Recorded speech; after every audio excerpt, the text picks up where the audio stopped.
Assalamu alaikum Afrolanka fam, welcome back to my YouTube channel and thank you for clicking on this video. It is still Ramadan. Subhanallah, Ramadan imepita kupita this time. So we're just a few days to Eid and I look like the ghetto. Yeah, but we are gonna change all that. I'm taking you guys along with me in this video. I hope you enjoy. So subscribe, sit tight, get your snacks, inshallah, and enjoy.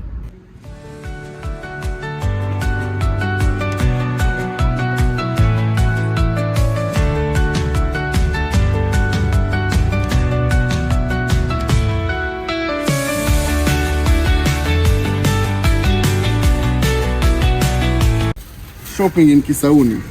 Hey, Walmart. Kuna Walmart. Kisauni kuna Walmart.